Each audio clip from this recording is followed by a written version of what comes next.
Welcome to the Creative Penn podcast. I'm Joanna Penn, thriller author and creative entrepreneur, bringing you interviews, inspiration and information on writing, publishing options and marketing ideas for your book. You can find the episode show notes, your free author blueprint and lots more information at thecreativepenn.com, and that's Penn with a double N. And here's the show. Hello creatives, I'm Joanna Penn and this is episode number 474 of the podcast, and it is Friday 31st of January 2020 as I record this. So today I'm talking with Jerri Williams, former FBI agent, on myths and misconceptions about the FBI, and also about how she started podcasting as book marketing, but it has turned into far more than that. The true crime niche is the biggest in podcasting, so she has definitely chosen a fantastic niche that also fits with her life purpose and her interest. And Jerri is brilliant fun and very knowledgeable, so I know you'll enjoy our conversation today. In my personal update today, I am celebrating and I'm probably going to have a glass of wine because I have just finished my narration for Audio for Authors. I will just edit the last chapters and send it off for audio mastering, which I am thrilled about. And what that means, because as I've been narrating, I've been doing a sort of final, little change a word here, a word there. So I was waiting until I finished my narration before I actually compile the print book together, do the little things that I do with print and send it over to my print book designer. So I'm in that. I've moved into the final stages of the publishing process for Audio for Authors. The ebook is on pre-order for 6th of March, and my goal is to get the audiobook out as well as the paperback, large print and hardback editions as well. But the audio publication date is always in the lap of the audio gods because even if you get it finished and then you upload it to the stores, it doesn't necessarily arrive when you expect it to. So we shall see. I am really thrilled to have this almost done. It feels like an important project for me, but I'm over it. That's what always happens at the end. And this is important though, because finishing energy, the energy that goes towards these little cleanup pieces at the end of a project and, the publishing very detailed bits and bobs. This is important because otherwise you can't get your books into the world. And you have to have that finishing energy, that last push to see things through and, just get it done. But what I am excited about is the turning of the creative cycle.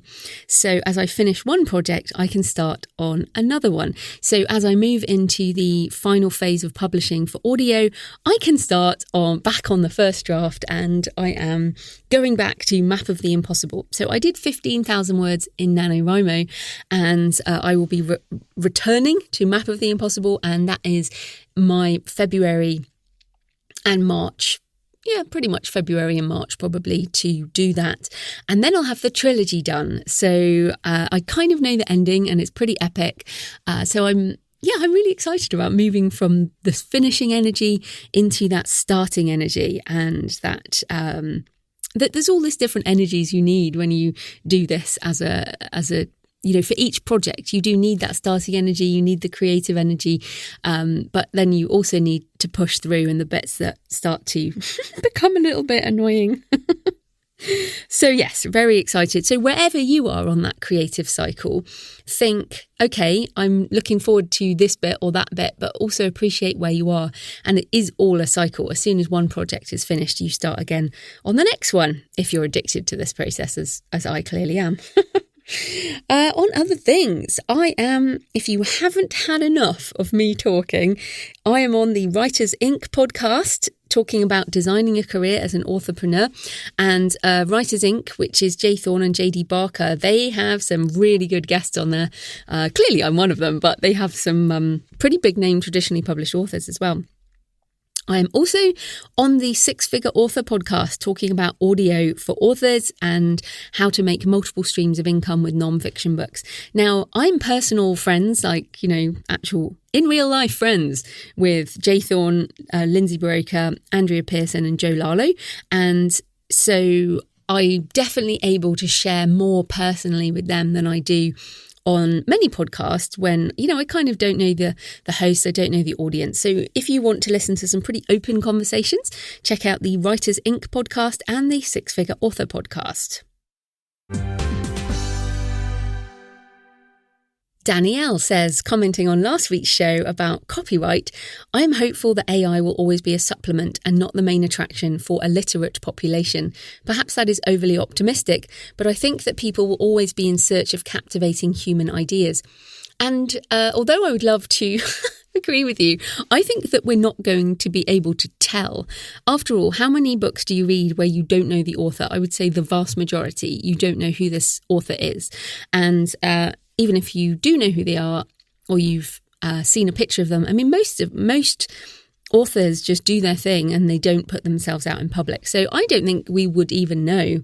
And when publishers work out how to do this, or when authors work out to do this, do you think they will be shouting about what they're doing? I don't think so. In fact, I have had people say to me when I talked about my AI translation project, they said, why are you talking about this in public? Why don't you just do this stuff and not tell anyone?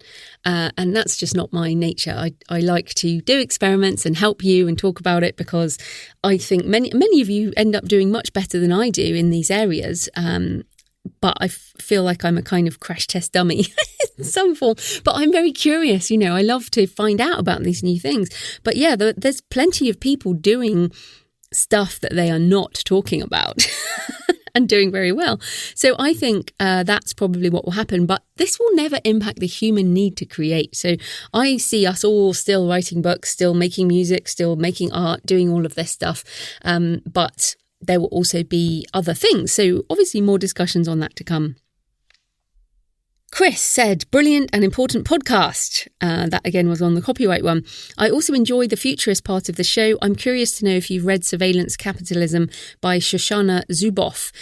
Yes, well, that is I've got it on my audiobook list, but what happens, it was shortlisted for the Financial Times Business Book of the Year. And what I do with the Business Book of the Year is I pretty much get a number of those books. And for example, The Big Nine by Amy Webb is also on that list. And I've listened to that fantastic book, which is also about AI. And right now, I've just finished actually Invisible Women by Caroline Criado Perez, which actually won the award, which is on data bias.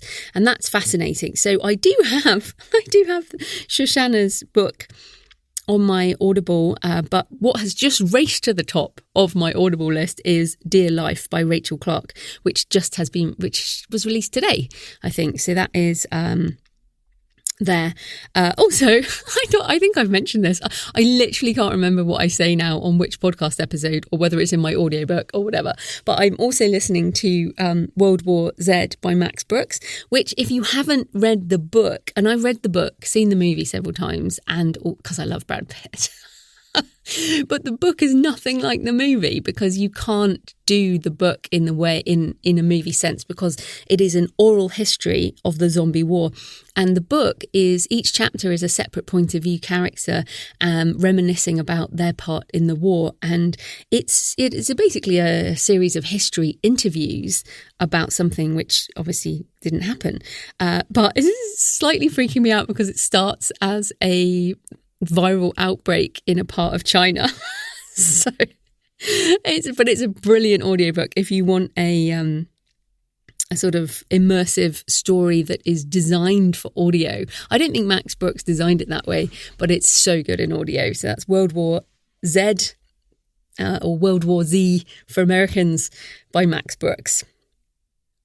A couple of other comments. David Cudd said, if you haven't looked at your local library app lately, please do. I found all these at the Creative Penn books available on audio. Where shall I start? Thank you, David. And yes, please remember, and we're starting a movement, people. We're starting a library renaissance for indies.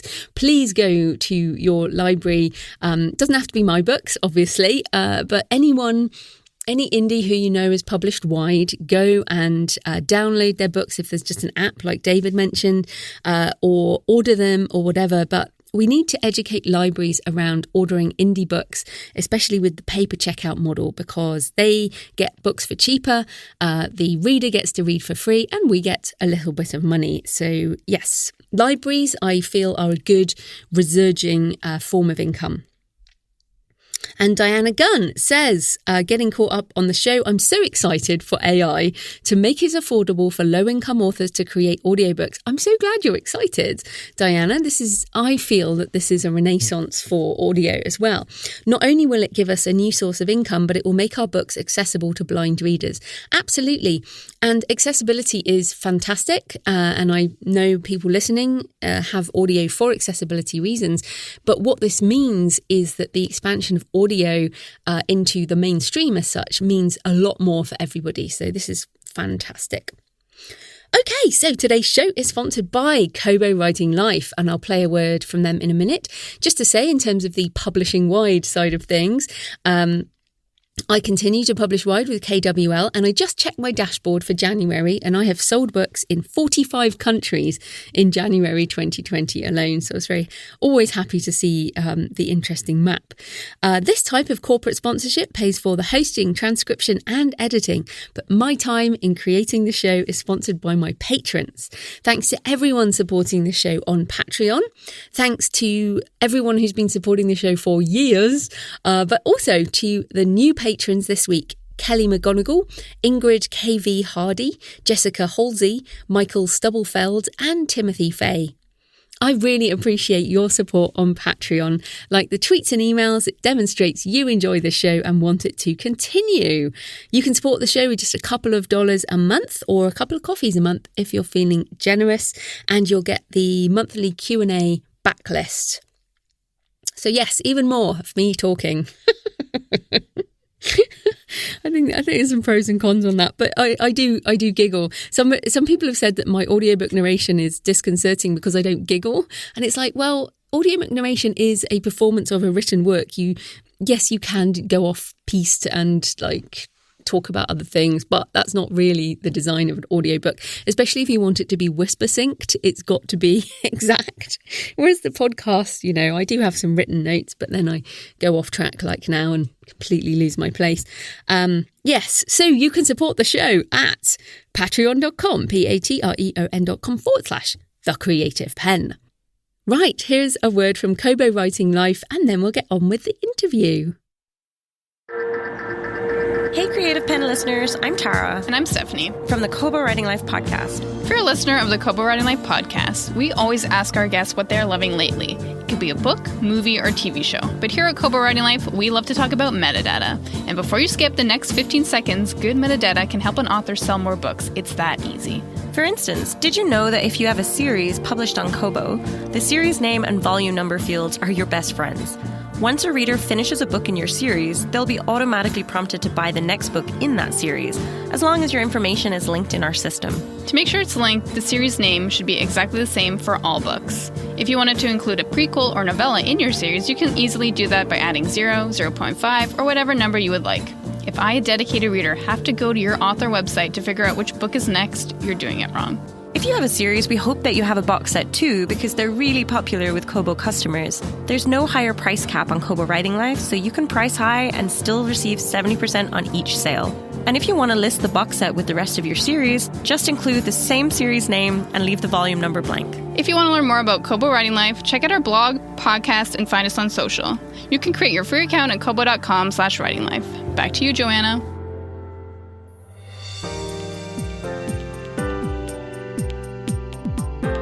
Jerri Williams is a retired FBI special agent, crime writer, and true crime podcaster. She's also the author of FBI Myths and Misconceptions, a manual for armchair detectives. Welcome to the show, Jerri. Hi, I'm so glad to be here. This is exciting. Oh, no, it is. It's super exciting because everyone's like, ooh, FBI. So start by telling us a bit more about you and your background in the FBI and in writing.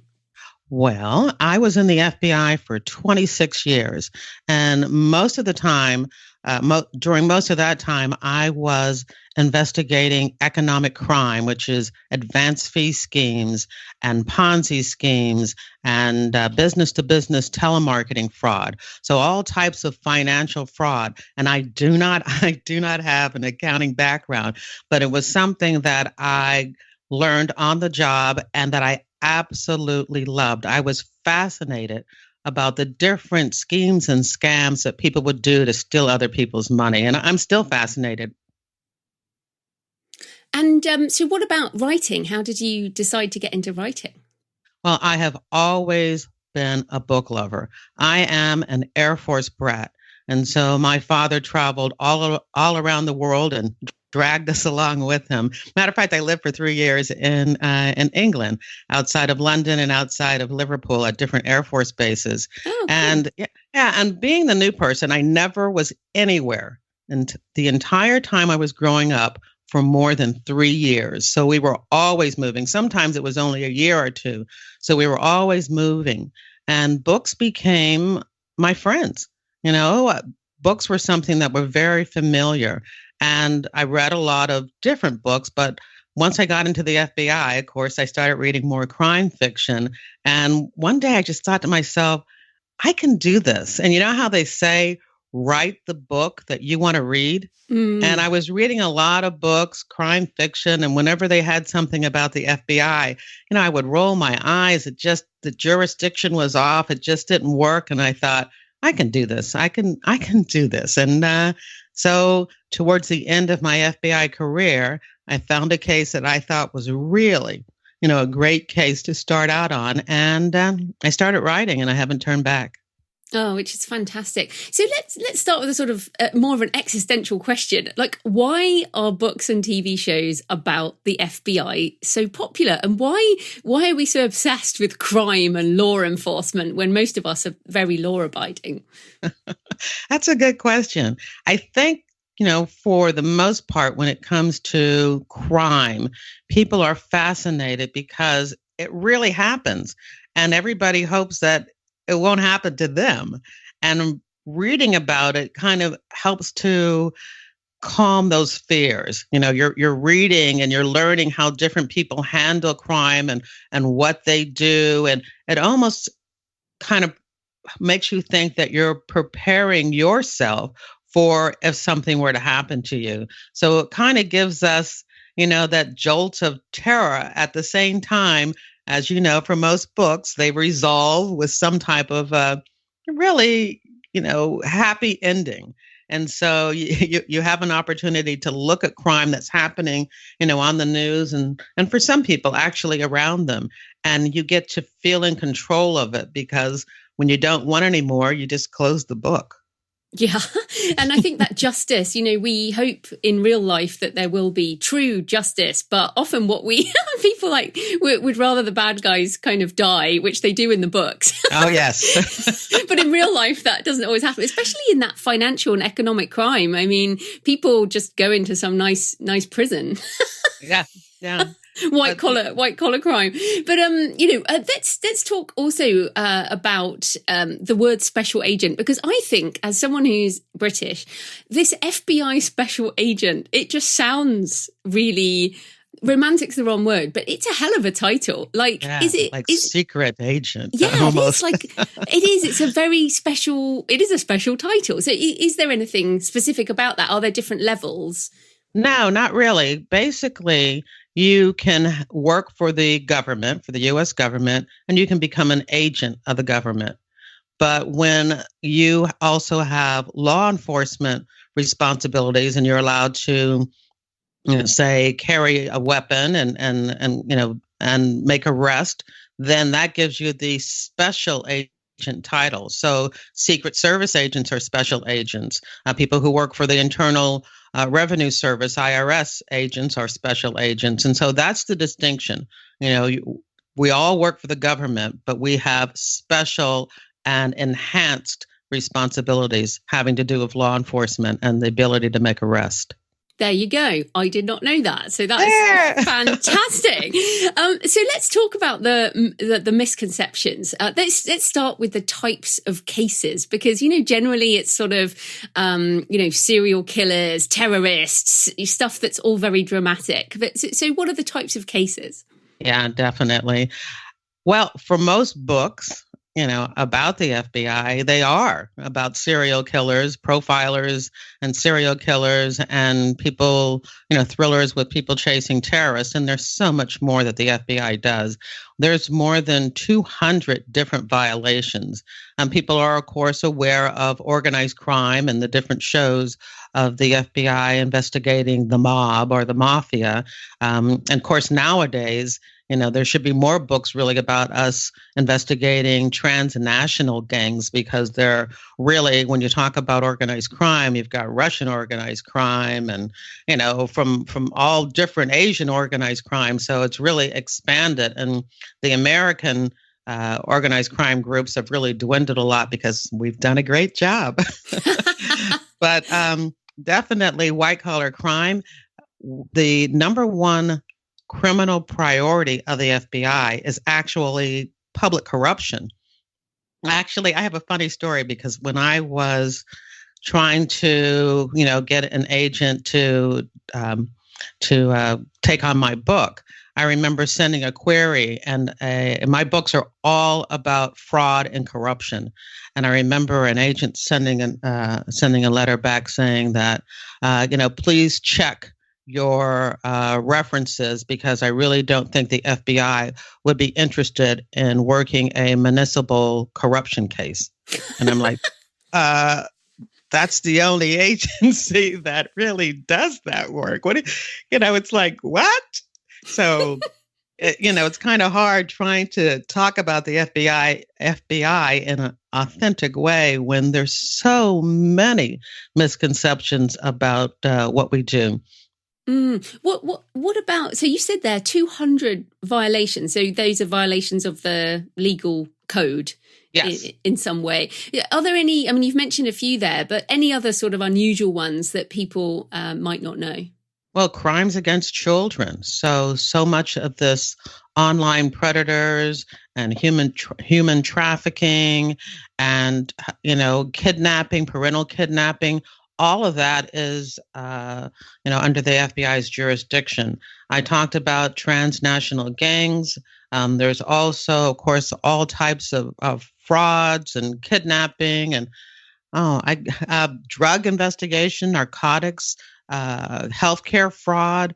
It is just amazing the variety of assignments under the FBI's jurisdiction. And the main thing I always like to tell people, the FBI and the police are the same, except very different. And that's because there are things that people try to say that the FBI is responsible for. And I know, especially in a lot of true crime and crime fiction, why don't the FBI, why don't they call in the FBI? Why doesn't the FBI do it? But we do have this jurisdiction. And one of the biggest things, and I think misconceptions for crime writers, is that the FBI is involved or investigates murder. And we do, and we don't. So a local murder, the FBI is not going to be involved in that. We have no jurisdiction whatsoever. That's under the police, the state, local police. It's not an FBI matter. When the FBI is called in, maybe the murder ended up being a murder for hire, and the husband hired somebody in Texas to come to Pennsylvania. Now it's becoming an FBI matter because of the interstate jurisdiction aspect of it. That's really interesting, because I actually wrote down here, where's the line with the police? So that does sound like a line. And that's really important for people writing books. Oh, it's absolutely important. And it's one of the reasons why when I'm reading somebody's crime novel and they start, and because, so many crime novels have murders. And so if it's a murder in the FBI, that's when I'm like, oh God, they got this wrong. And they could have I could have been able to show them or another agent tell them how to make it right, but this is so wrong. Why is the FBI there? Why are they even there? Whereas in reality, the police would have been there, and then it's the police who would call the FBI, is it, when they realize that it's another jurisdiction? That and some type of violent crime, yes, that would be the case. And even in serial killings and serial murders, in most cases, the local law enforcement needs to invite the FBI in. So say they have some serial murders that they are unable to solve, and they're local. They're local murders, but there's a number of bodies that keep showing up. The only way that the FBI can become involved in that investigation is under the invitation of that local department. We need help. We need assistance. We'd like to use your resources and your different technologies to try to solve this particular murder. And in many cases, what looked like a local serial murder may actually become much, much more than that, because we find out through databases, et cetera. One of them is called VICAP, the Violent Crime. Oh no, I just forgot.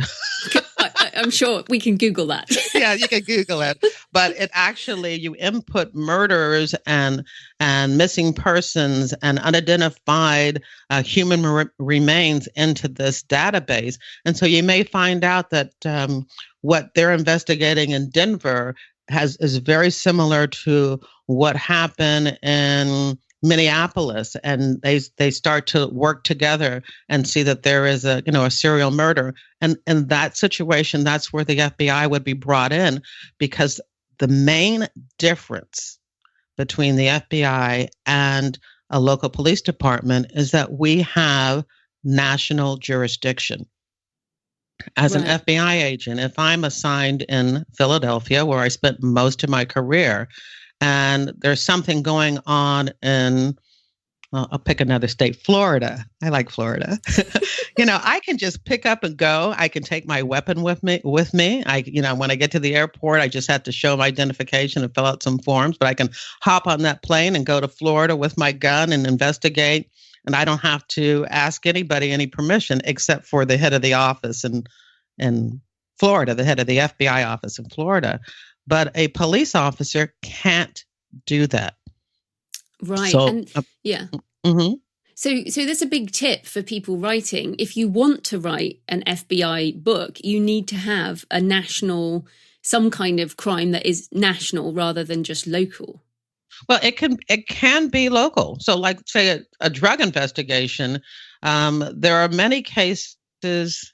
Yeah, so murder. Yes, definitely murder. It has to be, there's got to be some type of interstate aspect to it, or it has to, and this is the trick, it has to affect interstate commerce. And so if you have a gang that is obtaining their drugs from, say, Mexico or California, and they're operating in Philadelphia, I can work on that case in Philadelphia because the trafficking of drugs and the transferring of drugs affects interstate commerce. And so that's where the FBI gets their authority to work those type of cases. Wow, that's super interesting. And I guess one of the other misconceptions, it could be, again, because I'm British, all I see of the FBI really is TV. Although I did go on a Thriller Fest thing to the FBI office one did you day. do that?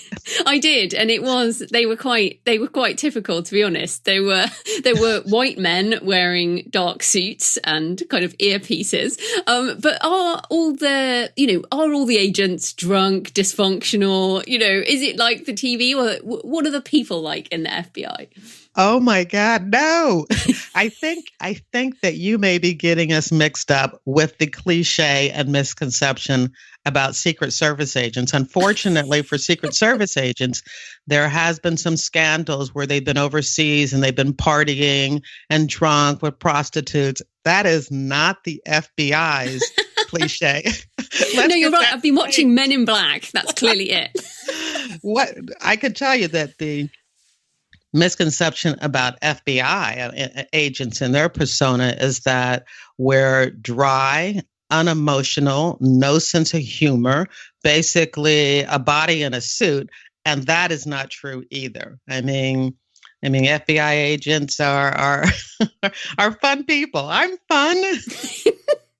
So that's not true either. So the being drunk and partying is not true about the Secret Service, but I still would rather they have that misconception and that cliche than us. I guess it's more that when we write characters in books, the character has to have a flaw, and FBI agents or agents in general tend to have dysfunctional families or some kind of emotional wound, which I guess is true of every human being. But you know what I mean? Like these are some of the things we write in our absolutely. books. I think for almost all crime novels, when you have a law enforcement officer, whether he or she is an FBI agent or a police detective, there tends to be a flaw. A lot of times it is that they're drink too much or, that they're womanizers. I know for my own character, I have her with a very painful past, some kind of hashtag Me Too moments that make her very vulnerable to the first case that we introduce in the book, and having to deal with that is her flaw. So yeah, we do create flaws for most of our crime fiction characters, but I'm hoping that people will start to innovate that and pick up on some things that are normal in any type of fiction. Family issues, FBI agents, many of them, transfer around a lot. And so, of course, that creates tension in the family. So there's other ways of creating those flaws. Yeah, absolutely. So I have to ask, what really happens at the FBI Academy? Well, whatever you saw on the TV show Quantico, nothing I haven't like seen that. Oh, nothing like that. Oh, Quantico was a big, big hit a couple of years ago. And it actually had 3 seasons, but the first season actually took place at the FBI Academy as this group of brand new agent trainees went through the academy, and they were, hooking up with each other and, sabotaging each other, and they were spies and, moles, and it was really exciting, but none of it was true, especially the part about the low cut, very tight-fitting, revealing outfits that all of the female trainees wore. That's not true either. So it was an interesting show. I didn't give it a total thumbs down because I thought at the time that it was really introducing a whole new generation of people to the FBI. Allowing them to look at the FBI as a diverse organization that, did so many different things as far as investigation. So people were able to learn some good information about what the FBI does. But when it came to who the FBI is, a bunch of 6th grade, good looking, young people, that wasn't necessarily authentic. Yeah. So what are the things that they cover at the academy? All right. So the academy really is 3 different training functions. You're going to go there to learn about the FBI procedures, the legal training, what you can do and can't do as far as arrest and search warrants and interviews. Then you're also going to get all of your firearms training.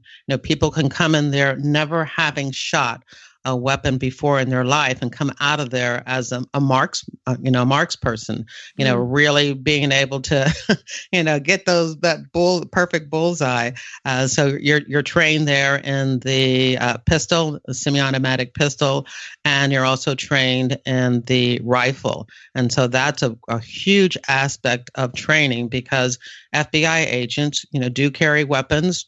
When you're on duty all the time, you have your weapon. And yes, just like on TV, we've all had that opportunity to pull them out and point them at people and say, "Stop FBI." It's breaking down those doors. That's all a reality.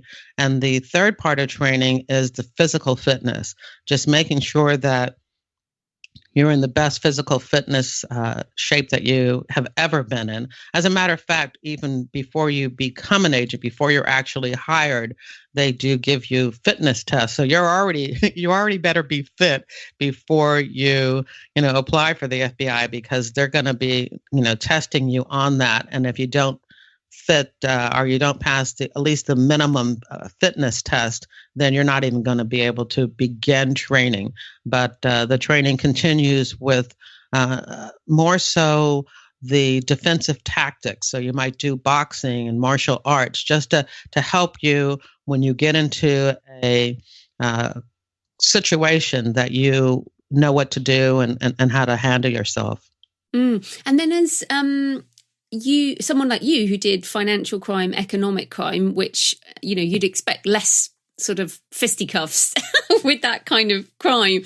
Do you have to keep up all of that, shooting training and physical training and go Absolutely. Back for sort of refreshers? Yeah. So 4 times a year, FBI agents have to requalify with their weapon. So we have to go out on the range and we have to shoot, and you have to get a qualifying score. Or else, you you might have your weapon taken from you. And the same thing, for physical fitness. Their test, I don't know if it's once a year or twice a year, you're given a physical fitness test, running and sit-ups and pull-ups and all of that stuff in order to try to, maintain your physical fitness. Of course, once you get out in the field, there are different expectations depending on your age, because, somebody right out of Quantico who's, 28 years old cannot be, you can't expect that person who is now, in their early 50s to test the same way. But yeah, you have to keep it up. And the one thing that I like to stress to people, although you may be assigned to an economic crime squad, at any time during the day, you could be called out to assist on any squad.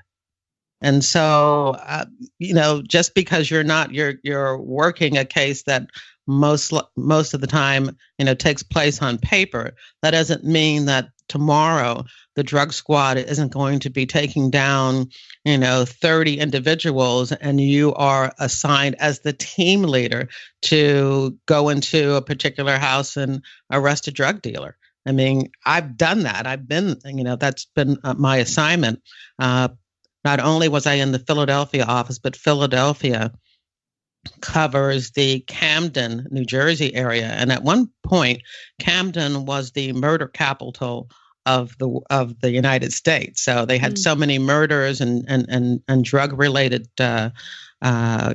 assaults that it got that wonderful title.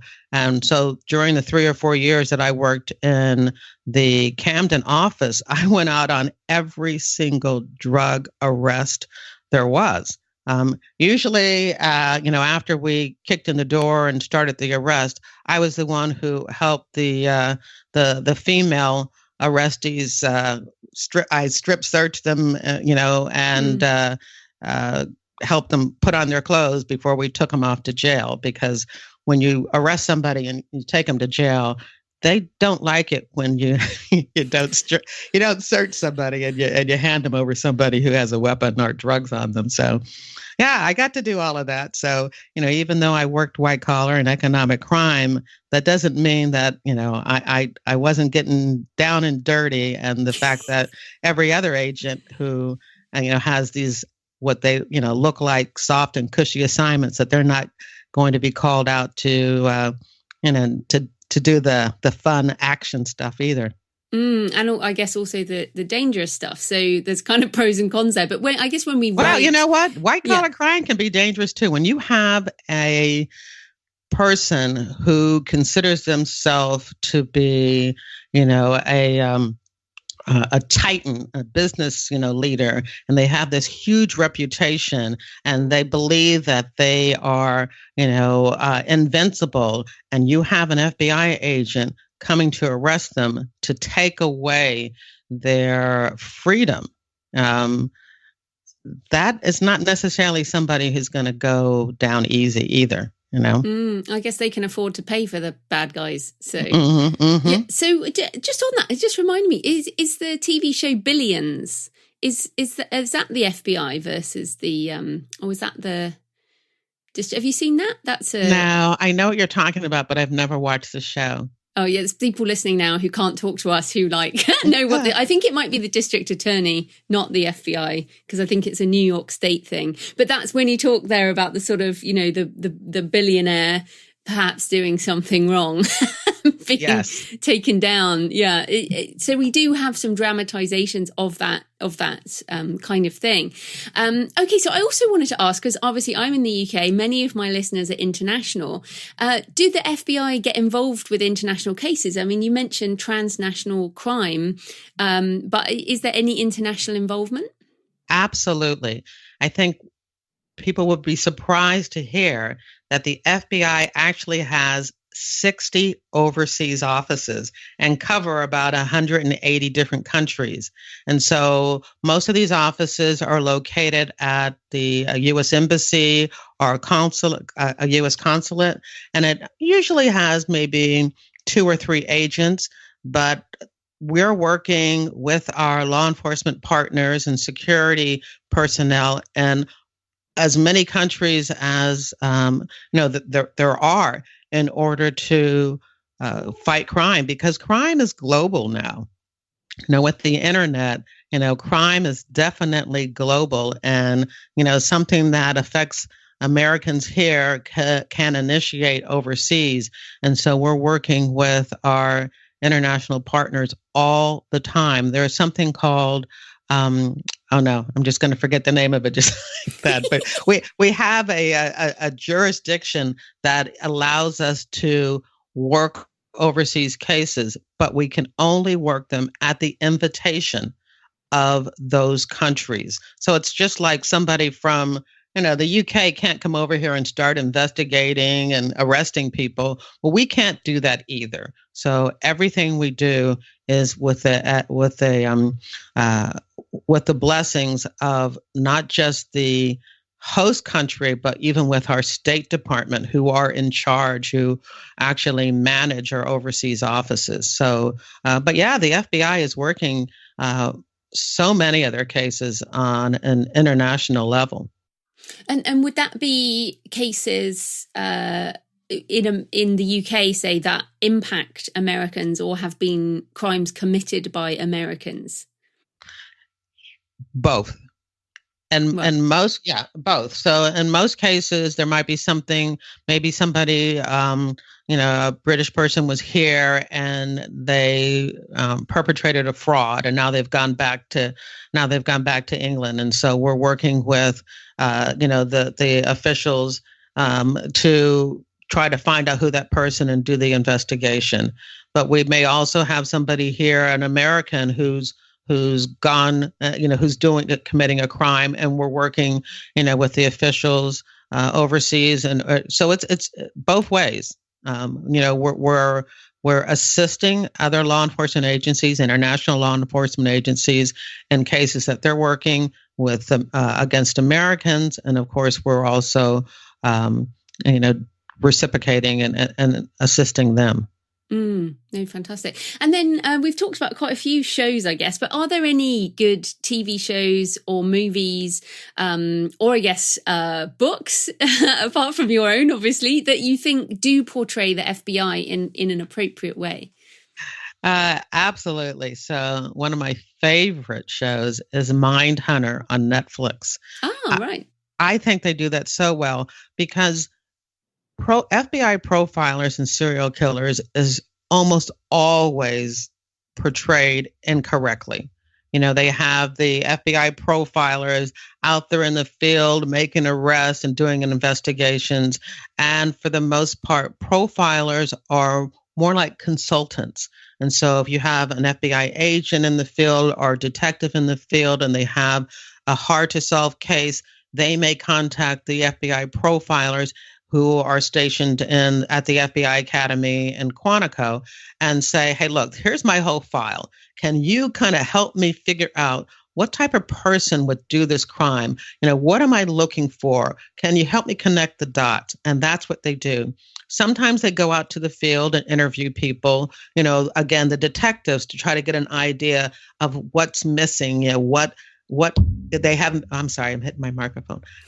What they haven't, what they've missed in looking at this case, but they're not investigating the case. There is already a case agent. There's already a detective that is investigating the case, and they're helping out. And in Mine Hunters, they show it correctly. Matter of fact, last season was about the Atlanta child murders. They were investigating Wayne Williams. And what they were able to show is that there was already a case agent in Atlanta working the case. But our two profilers in the TV show went down to assist and help them figure out who was committing these murders. And so I was really, really pleased with that show. I absolutely loved it. Another one that I really loved was The Looming Tower. That was on Hulu. Did you see that? I didn't. But that was about pre 9/11, wasn't it? That's correct. And that was just so well done. They actually used the real names and portrayed real FBI agents who had worked on that case, Ali Sufand and John O'Neill and a host of other agents. But it was done very, very accurately. Of course, there was a big scene at the end of the movie where they were running through Yemen and bombs were, blowing up and people were being killed, and that didn't happen. But it was a creative compromise that I understand, and to keep the action going and to put interest. But the relationships between the agents, the relationships between their loved ones, the relationship between the FBI and the CIA, all felt really, really real. I really enjoyed that show. No, that's fantastic. Right, we don't have much time left, but I did want to I know, we could talk for ages, but I also want to switch gears a little bit, because you have a true crime podcast, which is one of the biggest niches for podcasts in the USA. And I note that you have some big download numbers, which is fantastic. So I wondered, how does the podcast play into your book marketing? Well, the podcast initially was all about the book marketing. And so at the time I started the podcast, I still had an agent. I was with Curtis Brown, which is one of the biggest literary agencies in the U.S. and in the U.K. So I had an agent, and one of the things that he was asking me to do while he shopped the book around was to start building a profile. And I thought, well, I don't want to blog. And I was listening to podcasts, and I said, you know what? I can do a podcast, because the last 4 or 5 years of my FBI career, I switched from investigations and became the spokesperson for the Philadelphia office. And in that role, I was dealing with the media on camera locally in Philadelphia, which is a huge media market. I think it's the 4th largest media market in the U.S., but I was also doing, national TV shows, Discovery Channel and American Greed and things like that. And so I was used to speaking, public speaking, and I knew all of these agents, and I thought, I'll do a podcast, and my niche will be that I will only interview FBI agents. I decided to just interview retired agents because I didn't want to have to go through the hassle of having to go through headquarters. I mean, the FBI is a bureaucracy, so I didn't want to have to deal with that. And with retired agents, we have the flexibility of doing interviews and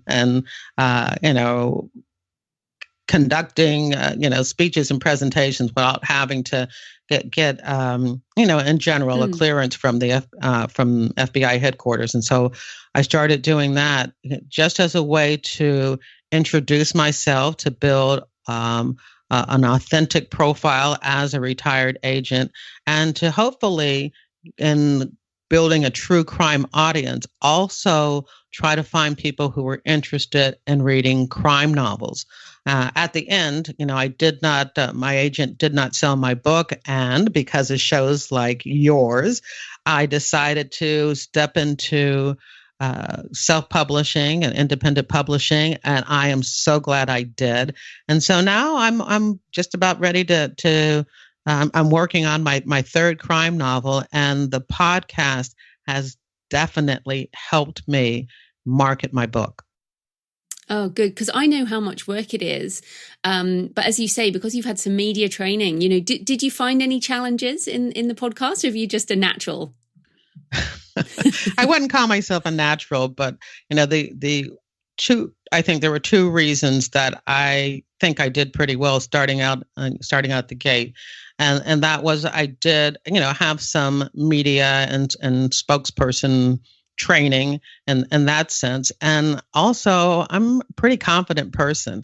I think that comes from being an Air Force brat and having to move so often that, I can just put myself out there. I'm not going to say I'm not nervous in some situations, but who cares? I don't care if I'm scared or I'm nervous. I do it anyway.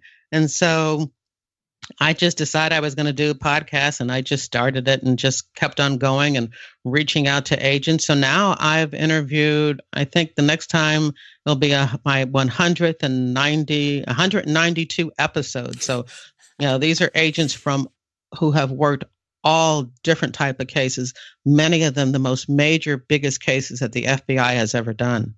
So wait, tell us the name of the podcast. Oh, yeah, that's a good thing, Miss Marketing, Miss Spokesperson. It's FBI Retired Case File Review. And of course, you can get it wherever you get your, listen to audio.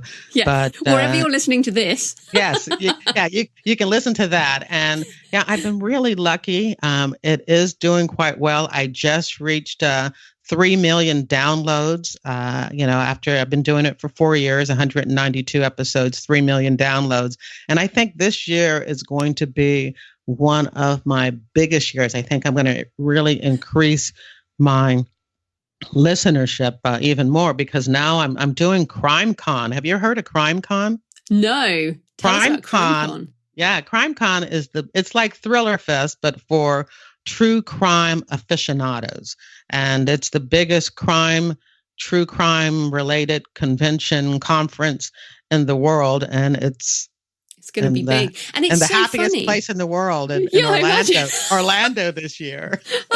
Well, it's funny because I was in Orlando at the podcast movement last year, and they were saying the stats on true crime podcasting is incredible. So I'm quite jealous of your numbers, because I'm at 4 million downloads and I've been doing this a decade. So and this is part of the niche, and this is fantastic because it's so easily measurable, is that the niche for true crime is huge.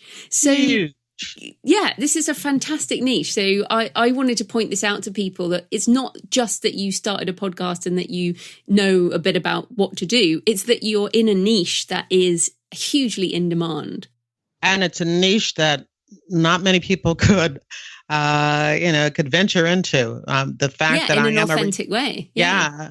Well, and also because I'm a retired agent, I have access to the retired agent directory.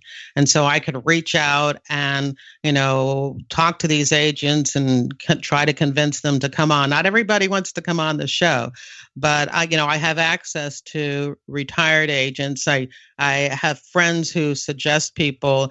And so that helps a lot. But before we go, I do want to talk a little bit more about content marketing, because I really think this is a great subject. And I know so many people who have podcasts who think they're going to make tons of money from podcasting, and you have to have a product or something that you're selling. You can't necessarily make a lot of money just by taking in ads. I have no ads on my show. I will never have ads on my show because I consider my podcast now, in addition to be content marketing for my books, but also a mission.